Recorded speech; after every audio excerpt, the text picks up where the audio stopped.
Hello မင်္ဂလာပါကျွန်တော်တို့ Cook Cloud က100 Days of Cloud AWS Practice Challenge လေးကိုလုပ်လာခဲ့တာဒီနေ့နဲ့ဆို39ရက်ရှိပါတော့ Day 39ရဲ့လက်ကလေးကိုကြည့်ကြည့်အောင်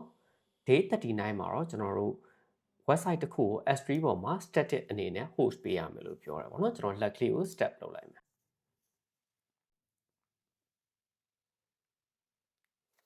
Okay လက်ကလေး ready ဖြစ်ပြီဆိုတော့ကြည့်ကြည့်အောင်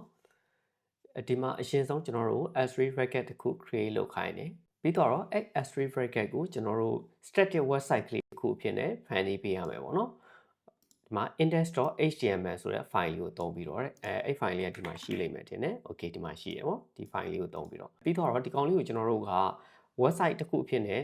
create လုပ်ပေးလိုက်ပြီဆိုလို့ရှိရင် user တွေကဒီ file ကို accept ရဖို့လိုတာပေါ့နော်အဲ့တော့ public ကို re-accept ရဖို့အတွက်ကျွန်တော်တို့ဒီ S3 bracket လေးကို configure လုပ်ပေးဖို့လိုတယ်ပြီးတော့လို့ရှိရင်တော့ဒီ index.html file လေးကိုကျွန်တော်တို့ S3 ပေါ်ကို upload တင်ပေးရမယ်လို့ပြောတယ်ပေါ့နော်ပြီးတော့လို့ရှိရင်တော့ဒီ S3 ပေါ်မှာ host ထားတဲ့ website လေးကိုကျွန်တော်တို့ direct accept ရမယ်ရအောင်ကျွန်တော်တို့စမ်းကြည့်ပေးရမယ်လို့ပြောတယ်ကျွန်တော်လောက်ရမယ့်လက်ကလေးကတော့ဒီလောက်ပဲလက်ကလေးကိုတစ်ချက်လုပ်ကြည့်အောင်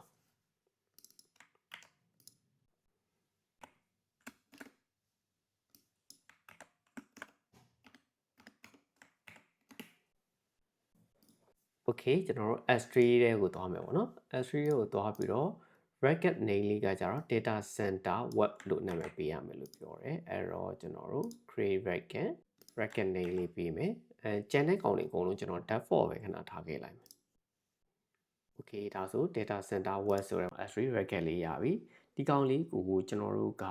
static website အဖြစ်နဲ့သုံးမယ်ပေါ့နော်သုံးမယ်ဆိုလို့ရှိရင်သူ့ရဲ့ property ကိုသွားပြီးတော့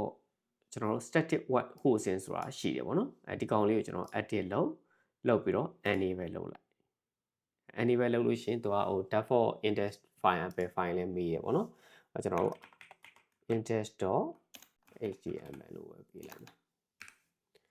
Okay error file ကလည်းကျွန်တော်မရှိဘူးပေါ့နော်မရှိရတော့ကျွန်တော် error file ကိုလည်း index.html လို့ပဲပေးလိုက်မယ်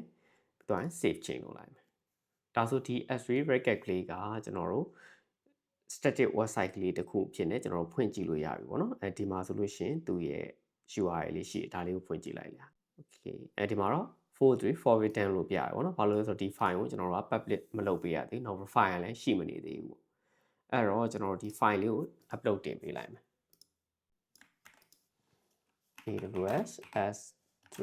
CP ဆိုပြီးတော့ index.html file ကိုတင်မယ်ဘယ်ပေါ်တင်မှာလဲဆိုတော့ S3 ပေါ်ကိုတင်မှာ bracket name ကဒီကောင်းမယ်ဒီမှာကျွန်တော် bracket name မှာ D ကျန်ခဲ့ရနော် Okay ဒါဆိုလို့ရှိရင်တော့ file လေးတော့ uploaded ဖြစ်သွားပြီလို့ပြောတယ်ကျွန်တော်တို့သွားကြည့်ကြည့်အောင် Okay file လေးရောက်ပြီဆိုကျွန်တော်ထပ်ဖွင့်ကြည့်မယ်F43 ပဲပြနေသေးတယ်ဘာလို့လဲဆိုတော့ဒီ S3 bracket လေးကိုဒီမှာလဲသူ instruction မှာလဲပြောထားရပေါ့နော် public ကနေ accept ရအောင်လို့ကျွန်တော် configure လုပ်ပြီးဖို့လိုသေးတယ်ကျွန်တော် publish လုပ်မယ်ဆိုလို့ရှိရင်သူ permission တွေကိုသွားမယ်ပေါ့နော်permission တွေရောက်ပြီဆိုလို့ရှိရင်ကျွန်တော်တို့ဒီမှာဒီကောင်လေးကဒီမှာ public access ကို block all ဆိုပြီးတော့အကုန်လုံးပိတ်ထားတယ်ပေါ့နော်အဲ့တော့ဒီကောင်လေးကိုကျွန်တော်တို့ဖွင့်ပေးဖို့လိုတယ်အဲ့ထဲမှာဒါကတော့ကျွန်တော်တို့ ACF ကိုသုံးပြီးတော့အပေါ်နှစ်ခုကတော့ဗောနော် ACF ကိုသုံးပြီးတော့ဒီ object တွေကို public လုပ်တာကိုကာထားမလားလို့ပြောတာဒီကောင်တွေကတော့ကျွန်တော်တို့ကာထားလို့ရတယ်ကျွန်တော်တို့ ACF ကိုလောလောဆယ်သုံးစရာမလိုဒီအောက်ကနှစ်ခုကတော့ကျွန်တော်တို့ဒီ public access ကိုဗောနော် policy ရေးပြီးပေးတဲ့အပိုင်းကို block လုပ်မလားဆိုတဲ့ကောင်လေးတွေဒီကောင်လေးကိုတော့ကျွန်တော် okay confirm လုပ်ပြီးသွားပြီဆိုတော့ဒါဆိုလို့ရှိရင်ကျွန်တော်တို့ public လုပ်လို့ရပြီလားစမ်းကြည့်အောင်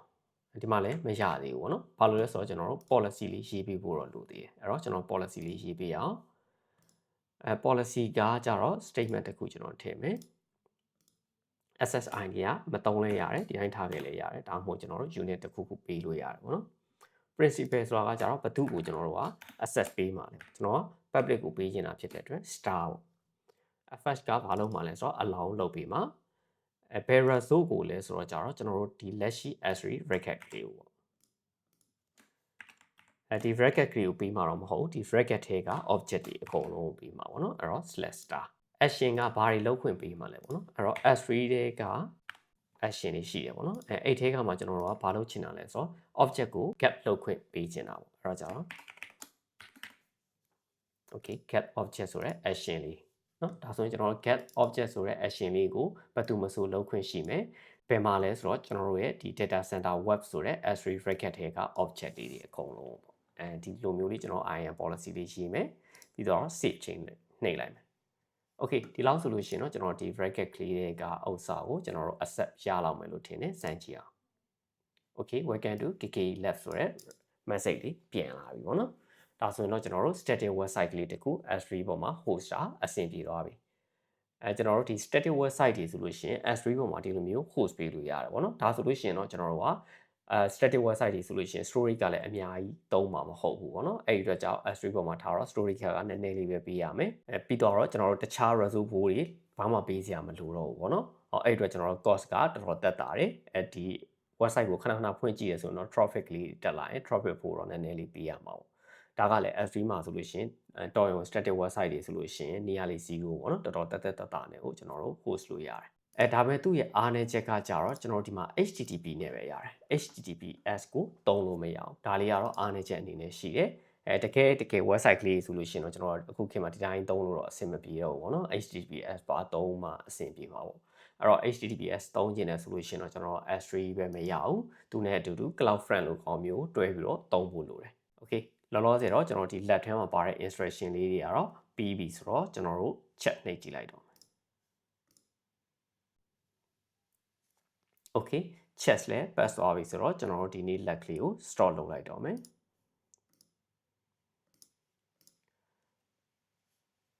ဟုတ်ကဲ့အခုလိုအချိန်ပေးပြီးကြည့်ပေးကြတာကျေးဇူးတင်ပါတယ်ကျွန်တော်တို့ဒီ40မှာပြန်ဆောင်ကြမယ်